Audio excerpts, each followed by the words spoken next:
Hi,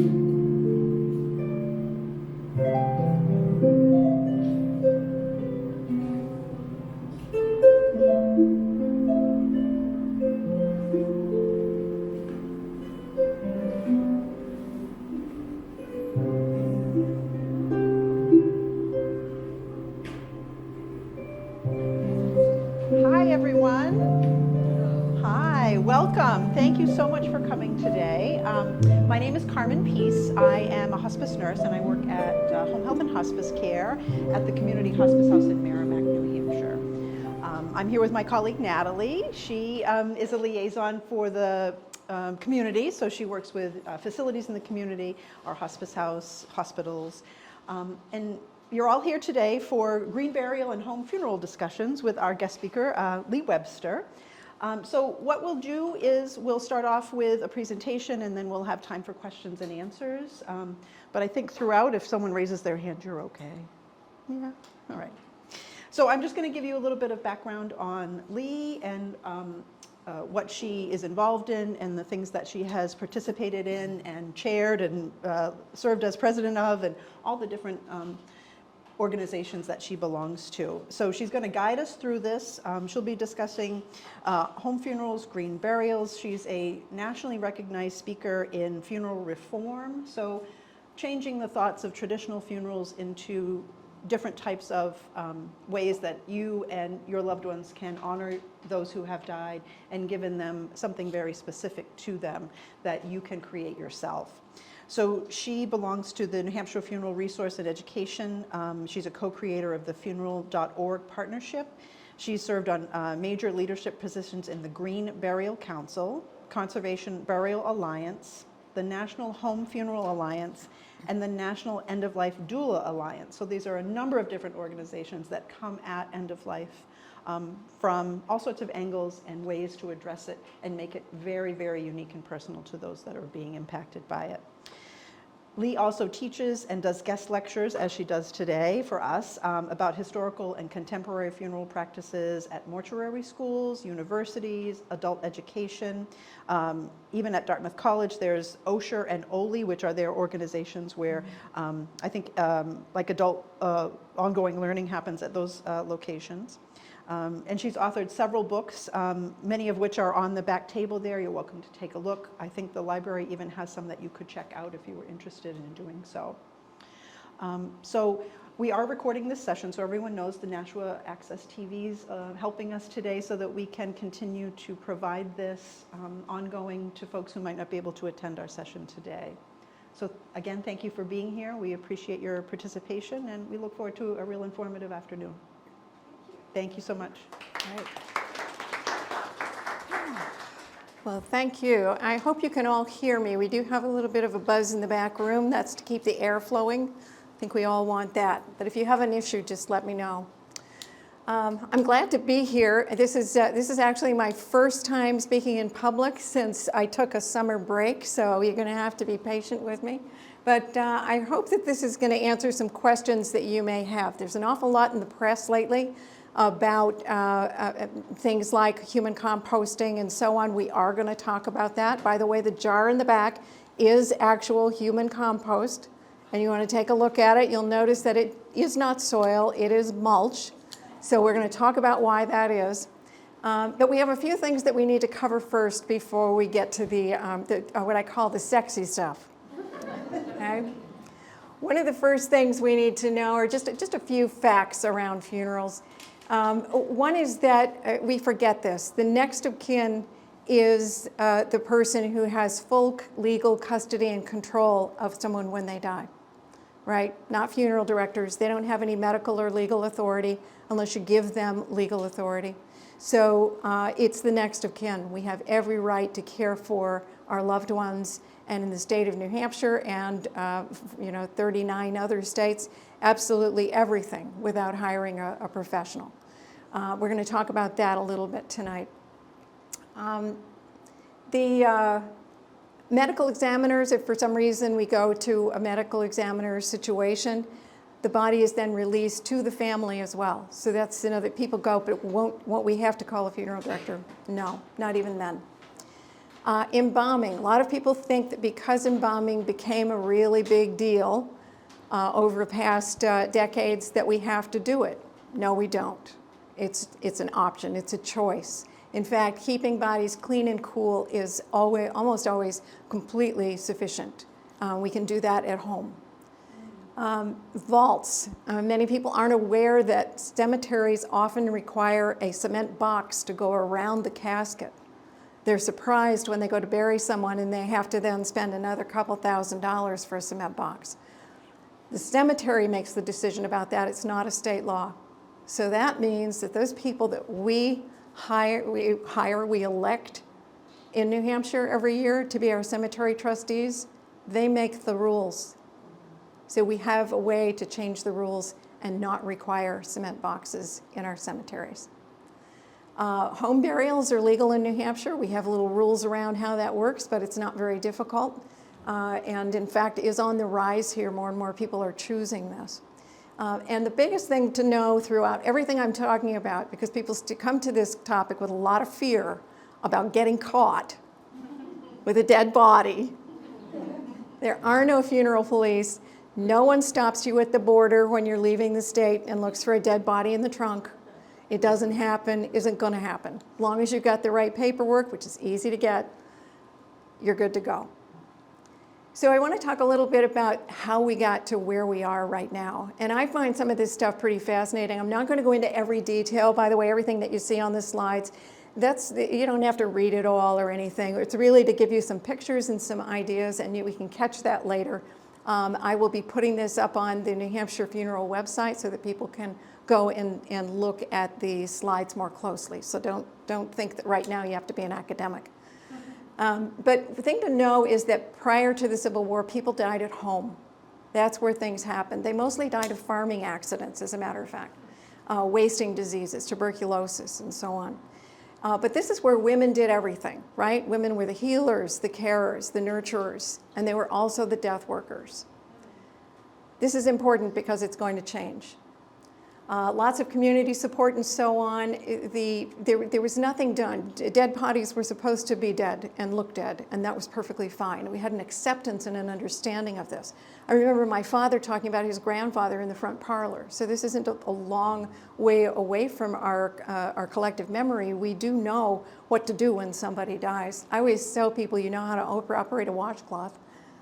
You pretty much got this. Cabinet makers were making the coffins and milliners made the shrouds. It was a pretty small community. But what happened when we had the Civil War, and you've probably heard about this before, this is when embalming really took off here in the US. And the major proponent of that was Abraham Lincoln. And he did this. The first person who was embalmed in the Civil War was his law clerk, Elmer Ellsworth, who, by the way, was one of the first Union soldiers who was shot because he was climbing up the roof of a bar to take down a Confederate flag, but that's another story. His son Willie died at the age of 12 of typhoid. They embalmed Willie, and they kept him in a casket, not in the ground, but above ground, so that Abe could go back and visit and take the top off and look at him. So when Abraham Lincoln himself took the 2-week trip back to Springfield, he was embalmed an additional 4 times, probably. They're not sure, they kind of lost track. But this is how it became a thing. People saw it, they wanted to emulate that, and we needed to get all of those bodies from the South back north for those people who could afford it. But what Lincoln did was start this, he issued this General Rule 39, which said that not every Tom, Dick, and Harry could go out to the battlefield and charge money to embalm bodies, which is what they were all doing. Surgeons found that they could make more money doing that, so they gave up their healing practice and went out onto the battlefield. Well, you had to have essentially a license from the government to do it. That was the beginning of the funeral industry as we know it today. So it all centered around embalming. And we had different organizations. What we aren't aware of a lot here in the North, because we're not thinking about it, is that there was a simultaneous parallel funeral directing movement and group and organization for people of color. because this was all about white men. By this point, women had been deemed naturally unsuitable for being nurses or anything else in the profession. Women were knocked out of healing and death all at the same time. We made a comeuppance, we came back, but that's how it happened. So one of the things that's kind of fun to know about, I think, is how we kind of got to some of these myths that we have that continue now about the funeral industry itself. Prior to the 1900s or so, a little bit after that, everybody thought that you got sick from stinky, dark air, right? So if you were walking down the street and there was a bad smell, you covered up because you were afraid that you were going to die as a result. Well, then they finally, after many years, were able to prove germ theory. And then that scared the bejesus out of everybody because that meant germs were everywhere, all the time, 24/7. They stopped coming to libraries because they were afraid they were going to get germs off the pages of the books. They stopped using paper money. You could wash coins. The men shaved their beards because they were afraid they were, taking germs up, and the women shortened their skirts. So we had all these changes culturally that happened as a result. But one of the biggest influences was the epidemic, the 1918 epidemic. And we saw changes during the pandemic too, right? We changed a lot of the way we do things. This is one of them. But this all became part of this real marketing machine of the 1920s and 30s, mostly in the 30s, of the funeral industry, where they were able to promote this idea of the infectious body. It meant that if germs are everywhere and somebody dies, they must immediately be infectious. Not the case, but that's what they thought. And it helped them promote the idea that only funeral directors could take care of people who died. And we still believe that, and we have to change our thinking around that. I put this up just so you understand. We have all these major organizations in the world, and they have all, in the last 20 years or so, come up with statements that identify the safety of bodies, what it means, what an infectious body really means, and what it entails. Not a problem. And what about embalming? Well, it went from that battlefield embalming to now this very industrial idea.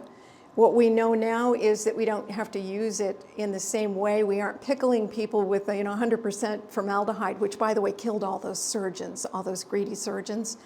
They dropped like flies because the formaldehyde killed them off. Well, now we have very little formaldehyde. We have a lot of other things that are in that fluid that we really don't want to have our embalmers exposed to. But basically now it's really a cosmetic process. It's just to keep the cheeks pink to get through the funeral service, if you're going to have a funeral service where people are seeing the body. It actually lasts for about 14 days. That's it. You're not a mummy. You're not in Egypt. It doesn't work that way. But all of these safety concerns that you can see here, myeloid leukemia and ALS, Lou Gehrig's disease, lots and lots of respiratory diseases and neurological issues, particularly Parkinson's. These all plague embalmers, and they are the ones who are at risk. You're not if you go to a funeral home and there's someone who's embalmed. It's not dissipating at that kind of a rate. But it is a major health hazard for workers, so we're concerned about that. The other thing we're concerned about is what happens when we embalm bodies, because what we're doing is removing all of the body fluids and flushing them down into our septic system and out into our wastewater treatment plant and replacing it with these chemicals. Well, if somebody actually was infectious in some way, that's the last thing we want to do. We don't want to be releasing pathogens. So you can see this is really just to be attractive. They called it the memory picture because the idea was that the last time you saw someone, it would be the one memory you would have them for the rest of your life. Well, we have a whole new generation here who has lived on their phones, and they have plenty of video and live speaking. They don't need a memory picture anymore. So I wanted to let you know about that. Those is kind of nice to know where we got to. We're sort of this trajectory to where we are now. And over the last 25 or so years, we've been starting to pick up more and more attention and feeling a little more permission to do this ourselves, and either as a blended funeral where we do hire funeral directors to help us in some ways, or we could do it all ourselves. So essentially it was what I was talking about before. You do retain custody and control. You're going to use non-invasive body care methods, that washcloth I was talking about. You can file the death certificate. It's very simple. It's a one sheet. And we have worksheets that you can fill out and put with your advance directives so that all that information is already put together, ready to go. And you transfer it to that death certificate. It's really quite easy. And when you do that in New Hampshire, you get a burial transit permit back. And so it's just a one-stop shop. You get everything you need and off you go. We can shelter in home for any period of time. In New Hampshire, we can't cremate anyone until 48 hours has elapsed from the time of death. So where is the body going to be? Is it going to be in someone's basement across town, or is it going to be staying in your home with the temperature turned down, a little cooler, and using a little Techni ice? I have some Techni ice in the back you can take a look at. This is instead of using dry ice or my favorite, frozen peas and squash. But it's great because you can activate it. It cools the body down to the temperature you need it to be, and you can reuse it and all that. So there are ways to do this that are really non-invasive and easy. We can make our own caskets, buy them, shrouds, all that type of thing. We're going to talk about that more a little bit too. And we can transport the body ourselves. I think one of the most meaningful trips I ever had in my life was with my sister, with my mom in the back. And we played the music she loved, and we sang our little hearts out the whole way. And she would have laughed and laughed and laughed about the whole thing. You don't think of that. You think of that as, oh, but how are we going to do it? Well, you know, it's an opportunity. All of these pieces and parts of home funerals are opportunities. Again, hire those professionals as you need them. Yeah. What is it, the 48-hour waiting period? That's for cremation only. Why? The medical examiner has to examine the body to determine whether or not the body can be released to the crematory. If there's a reason why they aren't quite sure of the cause of death, that's what medical examiners do. They determine cause of death. If it's iffy, they need to wait and see. So that has to be done. And you can imagine over weekends and getting appointments at the crematory and all, it's a little bit of a timepiece. Yeah. So who actually gets to make all these decisions? I mentioned next of kin. Well, who's next of kin? This is one of the big questions funeral directors are often asked, because if somebody comes in and says they are, and then the funeral director does what they say and they find out later, that's a big liability issue. So it's important for us, particularly if we're going to do home funerals, to know who's really in charge. Well, here in New Hampshire, the spouse or a designated agent comes first, one or the other. So a designated agent is someone, if you don't want it to be your spouse or anyone else in this list, you want it to be someone completely separate. Think LGBTQ plus community members who want someone that they may have been in relationship with for 30 years, and somebody dies, and suddenly the nuclear family from way back who hasn't spoken to them, they're in charge. That's not right. So that's one example. Often, the kids will be off or someplace else in the world. You need someone to deal with things immediately. So you can designate an agent. Again, this is a one-sheet piece of paper. You complete it. We have those for download. Put those in your advance directive packet, and that gives that person the authority to act on your behalf immediately to make funerals happen. One of the nice things here in New Hampshire is this list keeps on going and going and going, and the one place it never goes to is an ex-spouse.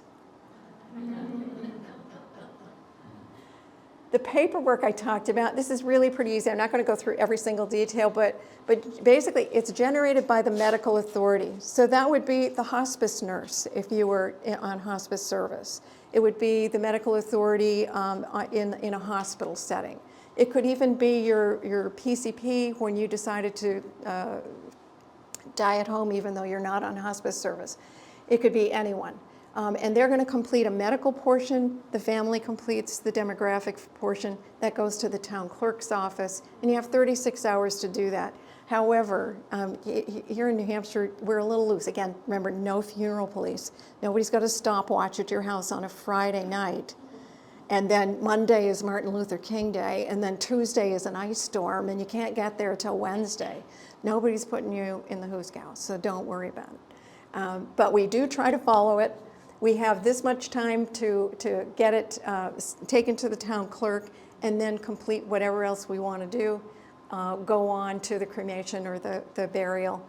If you bury, you want to file that piece of paper, that permit, back with the town clerk within 6 days. And you can take care of all the other things too. Calling Social Security. In fact, even if you have a funeral director call Social Security for your loved one, call them again within 30 days. One transposition of a number in a Social Security number can mean that your person doesn't exist. So you really want to follow up on that. But you can do any of this. You can file obituaries yourself. You don't need someone to do it for you. You can contact Veterans Affairs and so on. And if you feel like I'm really not ready to do this all by myself, there are helpers. And we have more and more helpers coming out, but it's important to know which ones they are.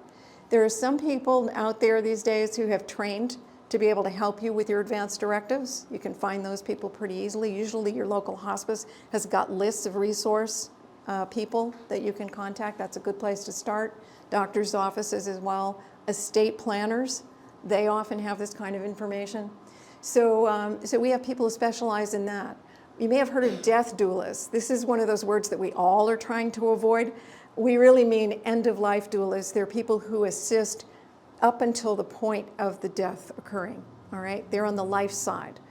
On the what happens after the death occurs side, because we've run into a regulated industry, you want to find someone who really knows the ropes as an after-death care educator or a home funeral guide. All right, and then we have people who just are out there as celebrants. They're interfaith or non-denominational. If you're not affiliated with a church and you want someone, however, to be in the house to assist with rituals and ceremony, help you put that together yourself. There are more and more celebrants that are out there. So I just want to let you know there's all kinds of options for us and resources we may have not have known about. So that's the part about the funeral period. Okay, and I make a distinction between the funeral period, the time of death, to the disposition. So we're going to talk now about the disposition. I know that we're getting right up to the sexy part, so you're going to get excited. So let's talk about cemeteries just briefly here. Here's the thing to know. We have another character you have to know about. This guy's name was Wilbur Haas, and he took a trip to Egypt in 1930, and that was when King Tutankhamun's tomb became open to select people in the public. He was from a company, these asphalt and cement making magnates. So he had the dough to go there right after the crash. And he had this great idea. He was going to come home and start making those concrete vaults, right? He was going to promise everybody that they were airtight and watertight. Well, why did they need to be those things?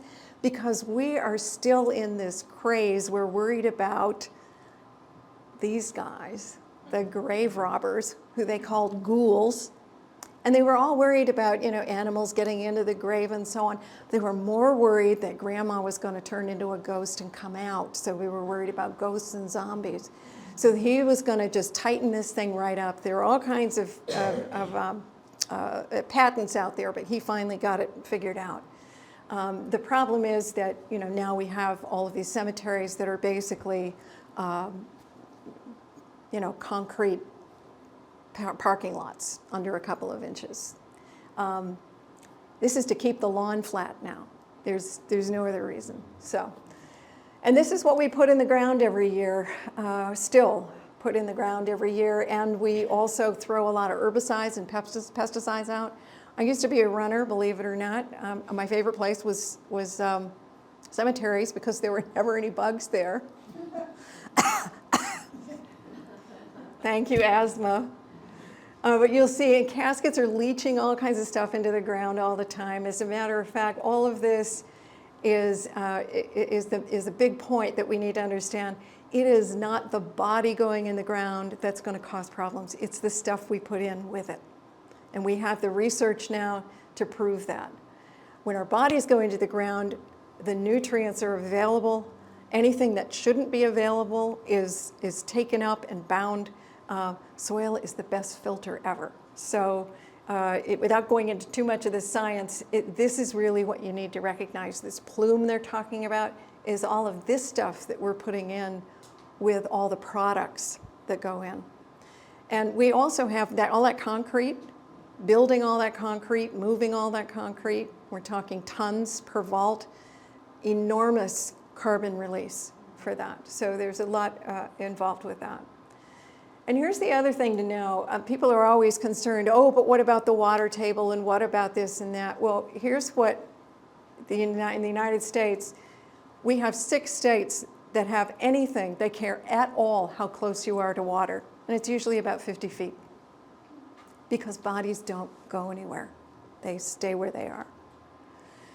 Distances from buildings and so on, all of 3, 1 from state highways, that would be New Hampshire. And only 2 out of these 17 that even have a burial depth requirement, only 2 of them go past 4 feet. So keep that in mind when we start talking about how to do this better and how to do it green. First, I want to tell you a little bit about cemetery workers, the folks who are out there at average pay. These are the ones who are also being exposed through all of those herbicides and pesticides, cleaning agents, and so on. Roundup, you guys have seen, I'm sure, the ads, the endless ads on TV for Roundup, for class action suits. Well, that's how the dandelions get out of your lawn at the cemetery. Lots of neurological stuff and so on. You'll notice, though, that we had statistics on the professionals. We don't have a lot of statistics on non-professionals. Just keep that in mind. So this gets us to a little closer. This is cremation processes. By the way, that was Crestone in Colorado, the only place in the country where you can have an outdoor cremation. We don't do it out on the Barbie. It's the only place.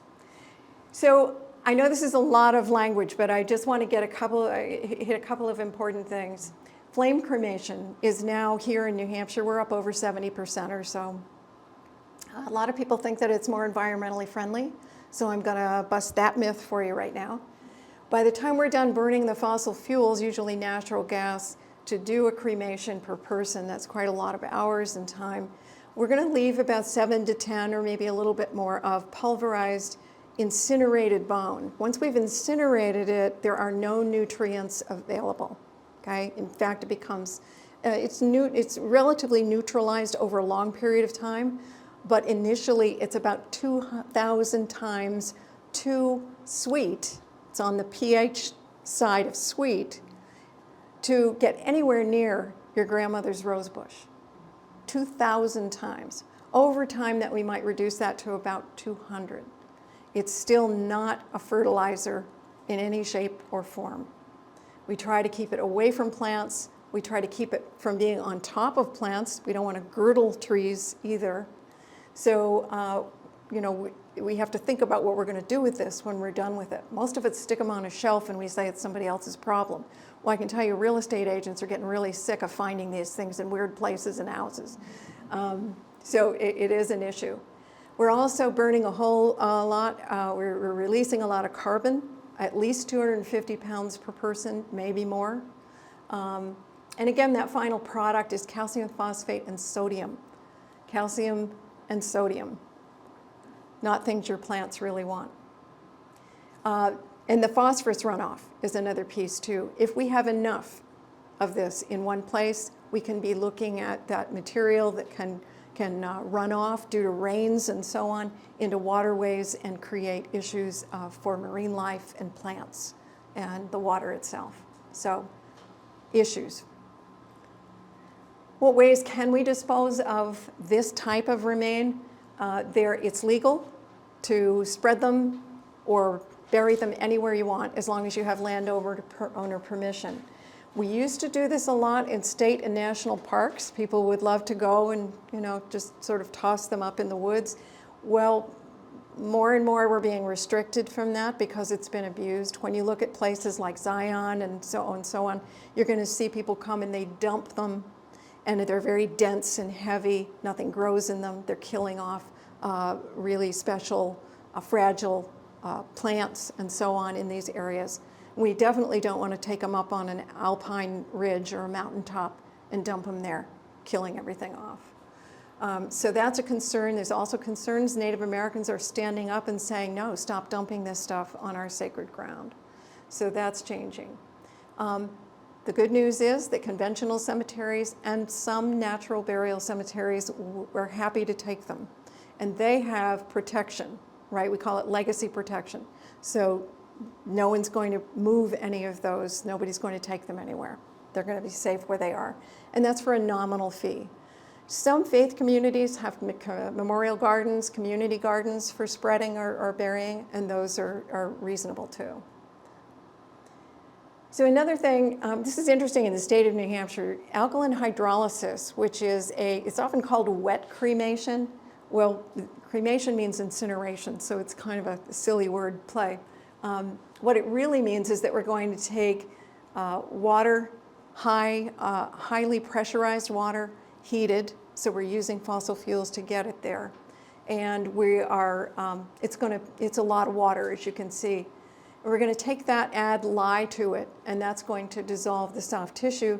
And then, we're going to still have those bones left, but because we haven't burned half of them up, we're going to have more of them.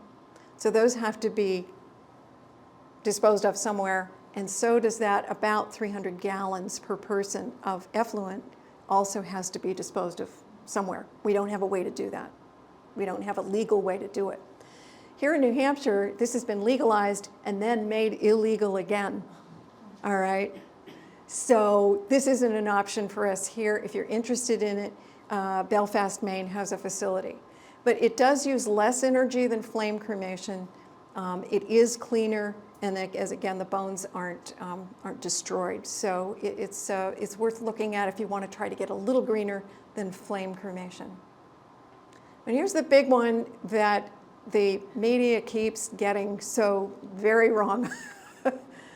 Natural organic reduction is not green burial. In fact, it is not burial at all, ever. It is legal in 7 states right now. There is a group in our legislature that I've been talking to for the last 3 weeks. They're going to float a bill this next session to legalize this process here in New Hampshire. But as you can see, there's a big difference between making it legal and then having it available. Part of the reason for that is that there are no specific standards that everyone has agreed to about what these vessels are going to look like or be made of. What you're seeing right now is a picture from Recompose. Katrina Spade, who's from the Upper Valley right here in New Hampshire, is out in Seattle now. She came up with this idea based on what had already been done in Europe and some other places here in the US. And the idea, though, for her was to do this in an urban setting where people couldn't get to green burial. That was the focus of it. And what she's done is build a multi-million-dollar facility. The hole that you're seeing right there, everybody goes into that one hole. This is not a beehive of many, many. It looks like it, but it was just to be suggestive of a beehive. So you go in there and then they pull you out the back and you go to another vessel that is humidity and temperature controlled. So that over the next 2 months, again, all that soft tissue is gone, but the bones are left. And so are the hair and the teeth and the nails and all those things. So after that 2 months of lying in this feedstock, by the way, some of this feedstock comes from the Colorado River Basin, if anybody's been paying attention to what's happening there, as we are losing our major water sources. A high percentage of the water that we're draining there for cattle feed is for alfalfa. And alfalfa is one of the ingredients that gets trucked up to Washington to put in here, along with cutting down trees for that mulch that's going to come up. That's where the mulch look comes from. It's the bark that's left. So all of this means that in the end, we've got about a cubic yard of material, the mulch, that then has to be trucked out of the city to some place where it can be disposed of. Well, that's a lot. That's a lot of material, as you can see. So this is one of the issues now is, okay, we got it, we've legalized it, we've got some facilities, and now what are we going to do with this stuff? Because you can't just dump it on top of anything, and you're not going to take a whole cubic yard of this and try to till it into conservation land. Your conservation people will have a little problem with that. So we've run into some issues. So this is not as simple as I want to be a tree or I want to be co-posted when I die.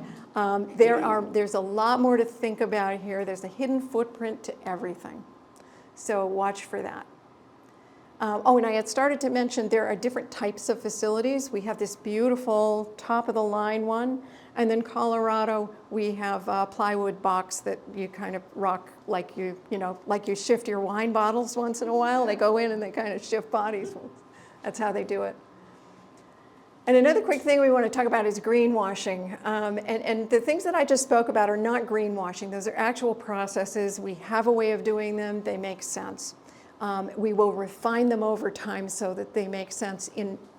I have every faith. There are some other things out there, though, you really need to watch for because they often get into those same articles, and people tend to think that means that they're all good. Here's one of them. When you're looking at something like a wicker casket or a seagrass casket or something like that, you want to be watching for where that came from, because most of them that end up in a funeral home on what they call their green wall, their products that are more environmentally friendly, they usually come from Indonesia. We have concerns about that because we don't know how old the people were who made them. We're talking about materials made by tiny hands, child labor. We're talking about fair trade, manufacturing costs, carbon footprints for moving them here, et cetera. Again, backstory, watch for the backstory. And the problem is they get misrepresented, right? That's what greenwashing is. Misrepresenting something as green just because you can sort of go, oh, but look, it's made of natural materials. We have to look a little bit further. You may have heard of this one before too. This is made in Italy, Capsula Mundi. And everybody looks at this and goes, oh my gosh, yes, this is fabulous. Well, these are cremation urns. These are not full body. And I can tell you, I know a lot of cemetery operators, and they take one look at this and they start laughing their guts out, because there's no way anybody is going to have a machine to carry grandma in a fetal position stuck into an egg and cart it around. And if we're talking about green anyway, as you're going to see in a minute, we can't go this deep and how big this would be. So this is not a thing. The thing to watch for too, when they first came out with this, they were describing the material it was made of as biodegradable plastic. And we were all just going, This is another one that got an awful lot of attention. And I loved this when I first thought about it too. And then when we started to do the science. And the issue around mushroom suits is that when Jay Rimley started this, she was using shiitake mushrooms. Thought that would work out real great, and then realized how they work. So it went to mycelium. That's that stuff in the top like 5-6 inches of leaf litter when you're walking through the woods and you see that, turn it up and it's that white cotton candy stuff. Yeah, that's where it lives. It doesn't live 4 feet down, it lives here. So the idea of then putting that into the ground at 4 feet, they did a study in Texas finally, someone volunteered when he died to be their test subject, and they left the study halfway through. Absolutely no action was happening. The company is no longer in existence, and yet people keep talking about being mushrooms. What can I tell you? Here's another one that comes up a lot, memorial forests. You may have heard of these. Oh, gee, if I can't scatter in a national burial ground or a national park, I'll give them my $24,000 so my family can spread, mix ashes up with dirt and, throw it around a tree, your very own tree. Well, the problem with this, when you look at the deeds and you go deep into this, you find out that the folks who are doing this have nothing in their deeds that protects that legacy protection I talked about. Cemeteries have legacy protection. This is just a woods somewhere, and they're saying, here, I'll take your money to put it, and when I'm all done and I've had enough, I'll build a high-rise here. So you want to watch out for this. They often have conservation land trust They look like they have land trusts. They don't have active boards or anything like that. So watch out for this type of thing. It's really easy. We all want to own the tree or be the tree, right? Gets us into trouble. Oh, and that's what girdling looks like when you dump stuff on top of it. So not a good plan. So now we get to what I think is the sexy part, all right? Did we slip through?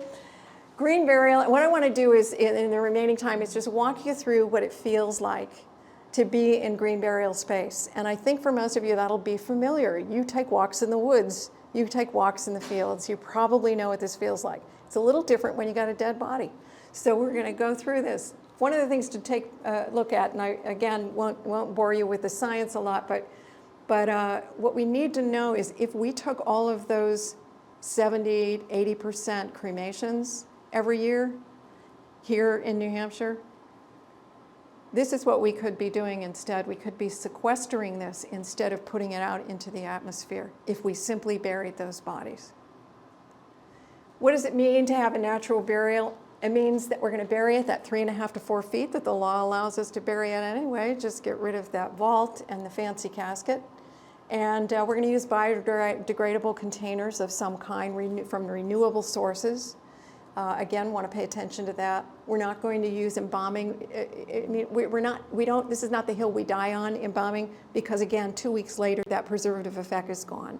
And we're not all that concerned about the trace elements that are in there.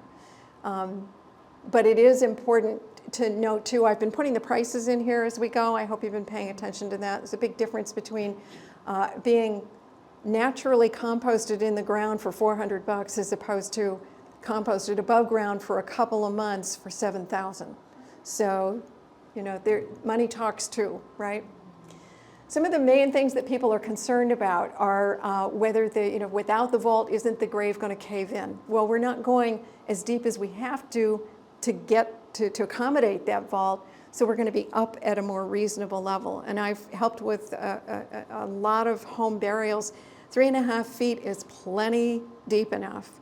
But I've never had a side cave in or anything like that. Even in Florida where they're burying in sand, they have these temporary side plywood sheets that they simply put in and pull up out of the way. So subsidence isn't a problem. We're not putting so much in. We don't have to worry about so much that's going to be collapsing, right? Animal disturbances. I get asked this all the time, and I wrote a piece for the Green Burial Council, and this was the first question I answered, and it was real answers to questions real people ask about green burial. And the first one was about animal disturbances, and I said, they're really not interested. They want live prey. That's what any animal wants, right? We're just not that delicious. I had a lot of people say, "Oh, you shouldn't say that," and I thought, well. We aren't. They don't want to go working that hard for anything. That's crazy. We haven't had any evidence of this other than skunks. Skunks like to come around and find the fresh grubs that come up when you dig up the soil. So you might have to stay away if you don't want to get sprayed. But that's about the only thing we've really noted. Again, coyotes, they don't want anything to do with it. Too much human on it. Odors, again, 5th grade science. There's no odors. We keep people cool and clean. There's just nothing here that's going to happen. What happens when we're looking at decomposition in the ground with that soil as filters is that it all happens in this natural exchange. So there are gases. Gases can be released, but that takes time to surface. It dissipates before it even gets up to the surface. So there's just nothing to cause a problem. I get asked a lot about pharmaceuticals. What about someone who's been on chemo, for instance? Well, again, all of the roots of any plants that are nearby, and they're going to be coming to look because we have a new nutrient source, right? They're also going to see something like that and go, oh, bind that, right? Neutralize that. So those things are not harmful. They're not going anywhere. They're not getting in any water. By the way, aquifers are usually 75 to 85 feet below surface. Nothing's going down there. We're not going through bedrock. So pharmaceuticals aren't a problem either.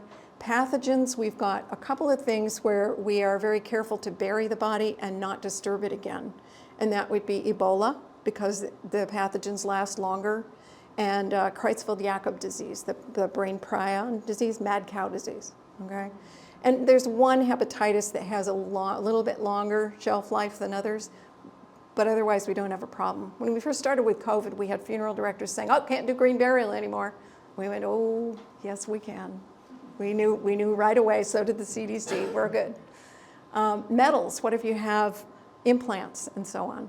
Well, you know what? Again, I am not going to ask anybody to take the zipper out of their trousers, and I'm not going to ask you if I can take your hip out before I bury you. It's going to go in. Those things are going to be fine, and we're not disturbing them for a very long time, if ever. So again, not an issue. These aren't things that leach. And what about winter burial? Well, this might surprise you, but most of the cemeteries in New Hampshire bury throughout the winter. It's not a requirement. In fact, there are 3 states in the Midwest that are required to bury in the winter all winter long. So here we've just gotten used to it because our cemeterians just don't want to bring the heavy equipment in, right? Well, the only reason you need the heavy equipment is to carry the vault. If you're not carrying the vault, you can actually get into the cemetery. And you can see these fellows here in Milwaukee have been doing this for years and years, and they just build a fire, create coals. There's all different ways to thaw through and be able to bury, so not a big deal. Home burials. This is an important thing to know if you've decided you want to be buried on your own property. It's for family members over only. You don't get to just call the neighborhood down and say, here you go. So you do have to record it on the transfer deed, right? The property deed. This is more of a real estate transaction thing. It's about telling people where the bodies are buried, right? It's full disclosure. The really nice part about it, though, is if you buy a property that has a family cemetery on it, you now have a whole lot of brand new relatives, and they're really quiet. And you can have your family members buried there because it's your family cemetery now. Good way to go. You do have to provide a public right-of-way, so that means that back in that deed, you're going to, I call it lipstick on a napkin. You're going to take a piece of paper and you're just going to draw X, park your car here, walk over here, and here's where it is. And that's it. If you don't do it, the selectmen will do it for you. Different towns might have zoning around this. We've only found one in the whole state of New Hampshire, and that's the city of Keene. If you find another one, let me know. But for the most part, nobody was thinking about people burying bodies on their property when they did zoning laws. So, we do want you to check in with that, though. We do want you to check in with your municipal cemetery trustees, because we're adding another cemetery essentially to the roster for your town. And it's just really good to have a central location for all that information. So with green burial cemeteries, we've got 3 different kinds, and this is important here in New Hampshire particularly because the state of New Hampshire requires that every town provide burial space for its own citizens, right? That's why we have our cemetery trustees and our commissioners. So what we do when we're going to go green in a local municipal cemetery or in maybe a church cemetery that's been using a vault is that we're going to say, okay, no more vaults. We're just going to bury clean. We call those hybrid cemeteries. It's pretty simple, pretty easy to do. Natural cemeteries are cemeteries where we have dedicated a piece of land to actually burying according to all of those standards that I told you about. And we're just burying naturally there. Then we have a conservation level. We only have a handful, like 15 of these in the country right now. And that's because what we do is take that natural cemetery and we partner with conservation land trusts, bona fide conservation land trusts, like the Nature Conservancy, right? People like that. Once we've got someone in place there, that means that we are partnering to conserve that land. We're bringing in a revenue stream from the burial to help support both what happens on that land and also what happens when they're ready to acquire more land. And we're doing that not just from burial fees, but other activities that are occurring on that conserved land, right? We've got solstice parties and weddings, and I mean, it's amazing the things that happen on these. Lots of educational opportunities, wildlife identification, hiking, cross-country skiing, one of my favorite things there. So there's lots of things happening at that level. So I want to talk about conservation burial itself just quickly, because what you're going to hear when you hear about things like the human composting and alkaline hydrolysis and all is, oh, but we have to do this because we've got to start saving land. We can't keep putting bodies in cemeteries. Well, you don't save land unless you actually save it.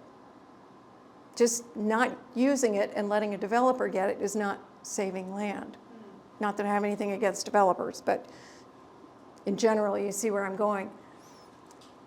This is really a strategy for protecting valuable land. So we identify that land that's intrinsically valuable for whatever reason, whatever species we might need to be protecting and so on. We're also looking at it from a community conservation level. We're trying to connect people to the land who might not otherwise have been on it. And we want to connect them in really meaningful ways, not just, oh, my loved one's buried there, but that's all I know. And we get them back. We keep them coming back so that they identify with the land. And the other thing that happens is that when, tax season, end of the year rolls around and they're ready to send money to someone, they're probably going to send it to your land trust because they have a loved one there. They have a real human connection. We're obviously using best conservation practices there. And the sustainability issue around this is interesting. We can go into that. I'm not going to today, but there's a lot to know about how cemeteries work. But one of them is that these lands are now going to be available for burial forever. Some of them are setting up with the idea that they will reuse grave space 500, 1,000 years from now, if we're still on this planet.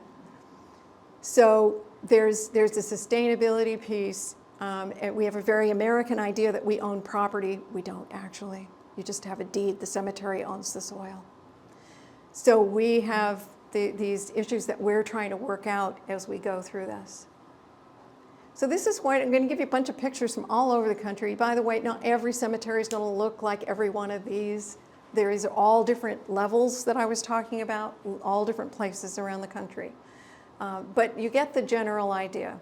We start the funeral really at the parking lot because for the most part, we're not driving hearses in, we're not driving equipment in, we're mostly walking in. We're also trying to improve access for people with mobility issues.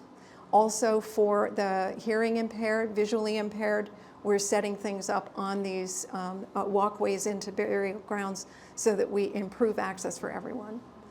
Because people come back. This is one of the things we learn after all this time is that if you have someone who's buried on this property, you're going to see the same people every time you come to visit because they're coming to visit too, and we start to develop community around this. So the procession is kind of where everybody looks around and goes, okay, these are my people, and we experience this as we go. On the procession, often they're stopping for a poem or a music or something like that. And you can see we can have music on our way in. But it sort of sets the stage, right? It means that people, it's like a walking meditation to get you in and get you prepared for what's going to happen next.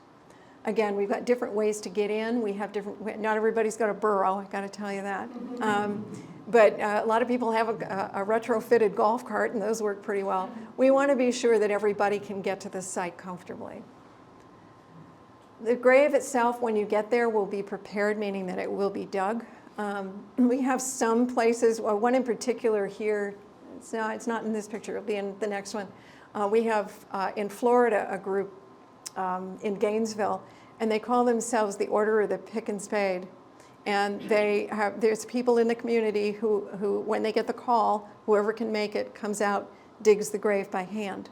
And so these different parties, they often do it with family members. So again, it creates more community. But the grave will be ready. We'll probably have it lined at the bottom. We put in materials not just to make it look more inviting, a little nicer than just plain ground, but also to create an oxygen trap. This is biomass that we're putting in here. It aids in the process. And then you can see we've got boards on the sides, again, to keep the grave from falling in when people are standing there to do the lowering. And we have rails across and we use different types of rope or whatever we might use, webbing, to move. So when the gentleman, usually gentlemen, just about everybody gets a chance to do the lowering, depends on the person and what we're putting in there. But someone will sneak in after they lift up and they'll pull those rails out of the way, and then the lowering goes very, very easily. Ceremonies are whatever you choose for them to be, and certainly, again, hire professionals if you want them to be there. But it does afford more spontaneity. There's a lot of family involvement in these types of ceremonies. You can do everything you would do anywhere else, music and so on. And in fact, a friend of mine who works in this a lot always reminds people about the music at these, that it's not a performance, it's a gift. So you don't have to be perfect.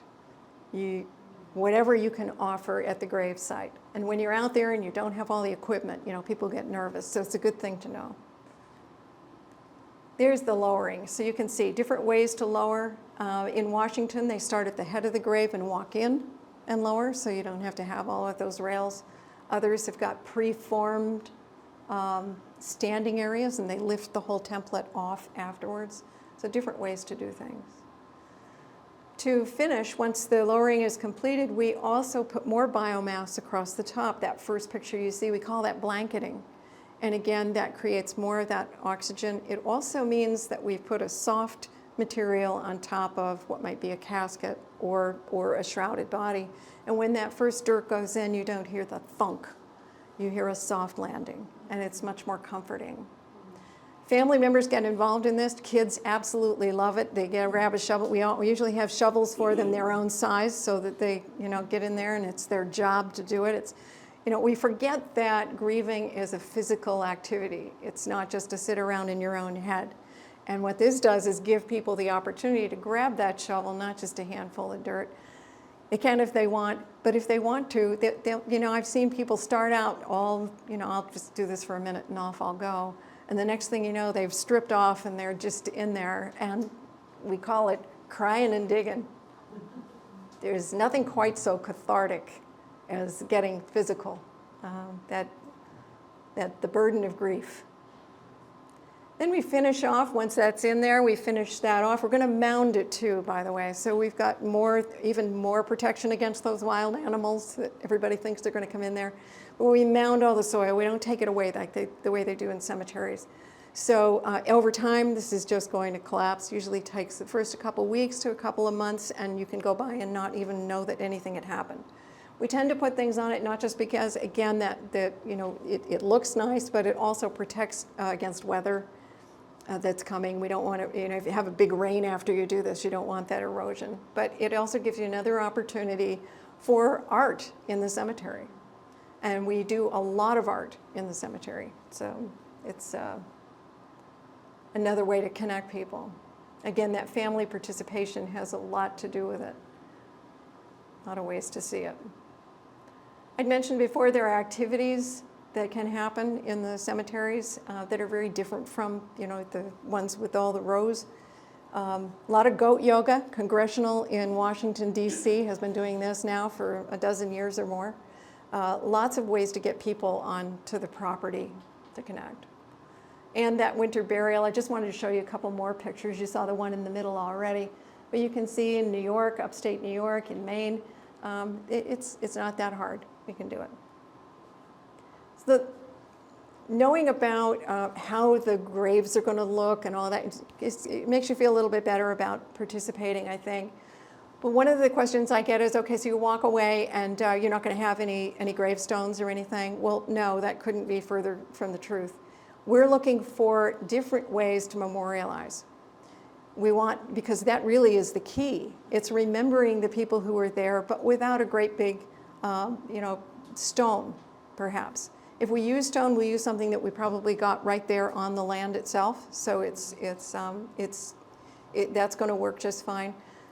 We do use GPS or GIS units. You don't have to, but it's kind of wonderful because my mom and dad were cemetery commissioners, and my mom was always trying to figure out where the bodies were really buried because most of the records had been kept in the town hall and had gotten flooded out. Well, we don't have to worry about that anymore. We've got it digitized. We know exactly where the bodies are buried. Another way we're looking at this is using things like what are these things called? Now I'm forgetting. QR The codes. QR codes, yeah. So we have QR codes, and Mel Bennett in Hillsborough, New Hampshire, uses these, and it's absolutely marvelous. Again, this generation that's lived on their phones, they want to walk over to a gravesite, scan that code, and up pops music that person loved, or videos of that person, or poems, or whatever.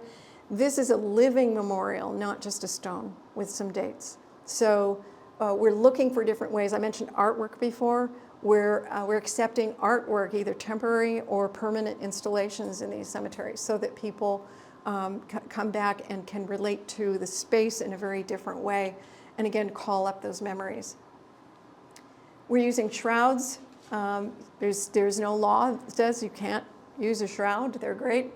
And they can be very expensive or very inexpensive. I used about a $4 100% cotton sheet for my mom, and it was absolutely beautiful. And she would have loved it, especially the not spending so much money.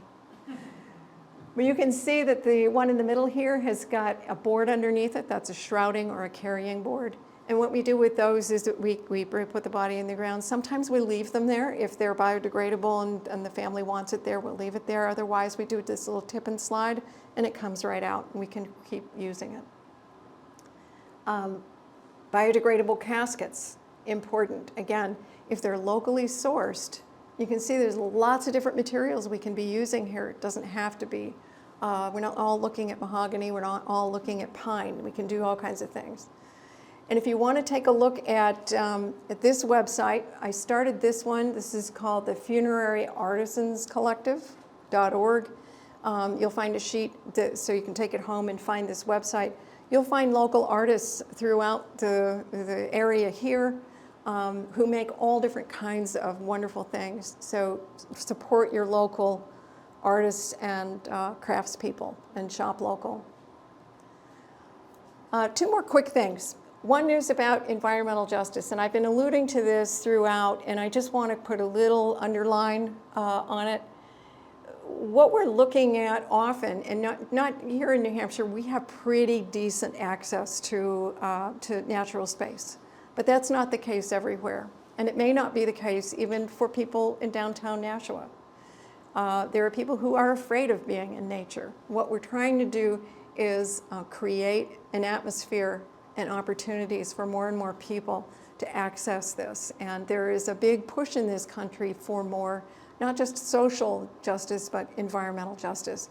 We can use this to be assisting people, these spaces, to introduce people into this environment in a very different way where they can connect.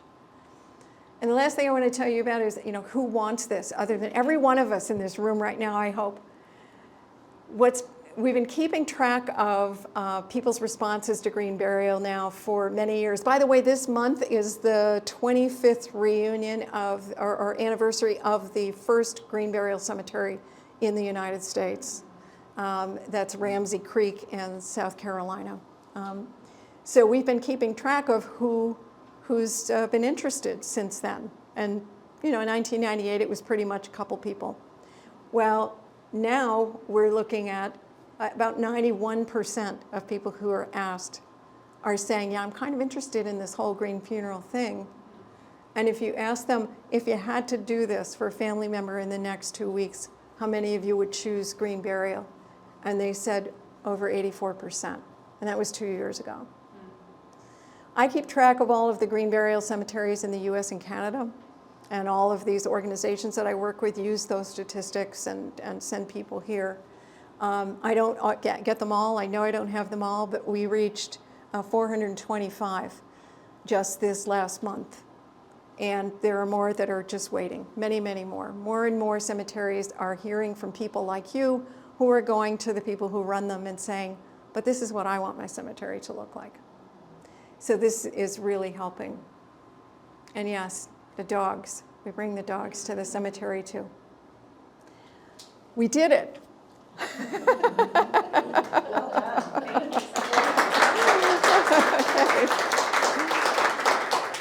What do we, let's take a few minutes for questions. Anybody have, or comments, anything you want to, yeah. I did not see anything about getting thrown in the ocean. Yes, right. I know, I have to pair somewhere, you're right. Well, we're not doing it in a lake. That's fresh water, and there are rules around that. But There may be rules, but rules are made. So I have heard in a Viking funeral on a Maine pond not that long ago. Good thing nobody knew about it at the time. Here's the thing, the EPA manages this and does it really, really well. And so if you want to have either cremated remains scattered out at sea, or you want full body burial at sea, it's very doable. The U.S. Navy does it, and we have the New England Burial at Sea Company with Captain Brad White right here out of Portsmouth. So there are ways to do that. You have to be, however, 3 miles out for the ashes, 6 miles out for the body, or something like that. I didn't bring the slide on that, and I don't memorize everything. But you can find that information on the website. But yes, it's very doable. A lot of people are choosing it. What we don't want people to do is start throwing cremated remains out, from their canoe when they can still see shore, because that's not cool for kids playing in the sand. It all comes in. Yeah. So, I know a lot of cemeteries are probably going to be adamant about the requirement for a vault. Yes. I have a personal reason for where I want to be buried, because I'd be the 5th generation of my family to be buried there, and that's probably the only requirement I'm sure they don't require embalming. If I said No cemetery can involve embalming. I'm sure that if I said I want a wicker casket, I'm sure they'd say fine. So the one thing, and I'm sure a lot of cemeteries are like this. As a compromise, if the only impact is a vault in a cemetery that's full of vaults. Yeah. Obviously, the body goes in the vault. It's not going to return to the earth for a long time. The vault, by the way, does leak. Concrete always leaks. So yeah, things do. There is no full protection about it. But if I'm reading you right, it's what's one more vault? What's that? Is your question about what's one more vault? I'm just wondering, in the spectrum of Yeah. priorities that you talked about, where full being embalmed, but the full modern industrial complex burial. Mm-hmm. If that's at one end and green burial is at the other, where would everything green but the vault be in that spectrum? Yeah, and I think that's the fine line that we're all trying to figure out here between greenwashing, which, right? Because I hear often from cemeteries that say, well, we just turn the vault over. We don't require the lid. We put the casket in and we put the vault over, so it's green. Nope, no, don't tell anyone that's green. That isn't. However, it's greener than the other way. So it is a spectrum, and the way I answer that is baby steps. We're still early in the process of awakening to the damage we've been doing all this time. And it's not going to happen overnight. So if that's what you need to do, but you haven't embalmed and you've taken care to get a really bona fide casket or used a shroud or something, you're miles ahead of the guy who's probably going to be next to you. So good enough. Good enough for me. Not different for me from, not pulling the zippers out of trousers. Not doing that. Yeah. Yeah. I have two. So a medical examiner is not required unless there's a proper question about the death, right? That's correct. And the other one is, are there cemeteries in New Hampshire that have green sections or have any kind of green? Yes, we have many. So if you go to nhfuneral.org, go to green burial, and you'll see the list of cemeteries that I keep for the whole country and Canada, and you'll find New Hampshire right there. And I'm about to add another one, so keep watching. They're coming online periodically. And in fact, if you have, if you know your cemetery trustees or you want to approach your cemetery trustees, I often speak to the state groups, the state associations and so on, but I don't get to see everybody.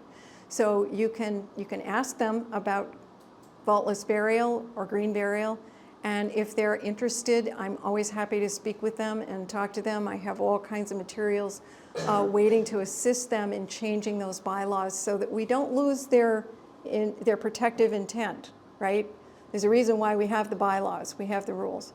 But there are ways that we can do this where we can segue into a different way, and I can assist them with that. Yeah. You walked us through if somebody was to die at home, but what are the rules if somebody dies in a hospital? Can you take them back? You certainly can. Yeah, full custody and control means full, Okay. right? Now, what you might run into is if someone dies in a hospital, you're going to come up against hospital administrators or personnel who are unaware of the law. And they may have already written a policy that says only mentions funeral directors. So one of your other bits of homework, aside from your trustees, is for you to go to your local hospital and go to probably the nurse who is in charge of all of these regulations that the body release people have to do, and get a hold of those regulations and tell them, families can do this pickup legally. And I've done this several times. We've changed several of them. Dartmouth Hitchcock allows families to come now. All different hospitals do. The reason that these policies get in place is because they simply didn't know the law when they wrote them. When they find out, they want to be in compliance with the law. So we find, again, I have a whole book that I wrote about this specifically for those nurses so that they would have those forms and the changed language ready to go and know that it was perfectly fine. So yes, when you run into resistance or skepticism or just a plain old stop at the hand, we have all kinds of resources for you to help, because they're not against you, they just don't know. That's all. Yeah. So one of the slides referenced the life forest in Hillsborough? Yes. So that's a dedicated green burial? This isn't, no, it's not a green burial space. It is a cremated remains cemetery. So what Mel has done, she's unique in this regard. She is not one of those memorial forests, even though she will plant a tree near the remains. She has gone the full way and gotten licensed as a cemetery and also as an arboretum, so that all the trees that she brings in there. I told her, make it an arboretum, and it took like her 3 days to get, because she had already set it up. She works with people at the state at various levels. I've never seen anyone as dedicated to doing things the right way. And so, but it is only cremated remains. And we're working on a full body burial property together up in the White Mountains. So if we can, I need all your help to get that going, but yeah. So somebody dies and you want to bury them a couple of days later. I'm just overwhelmed with everything you need to know, and you may not know it in time, but if you purchase a plot at these green burial cemeteries? Oh, sure, yeah. And Yep. then do you have lists of funeral directors who will, or helpers, whatever you want to call them, who will help you do it the right way when you Right. have other things on your mind? Right. Yes. Well, and you bring up a couple of different things. The answer to that is yes. Funeral directors are there to serve, and if you want this to happen, if they can do it. Just because their expertise is in embalming, the one thing you and I can't do, the only thing you and I can't do, that doesn't mean that they don't know how to take care of a body naturally. They do too, because they know how to operate washcloths.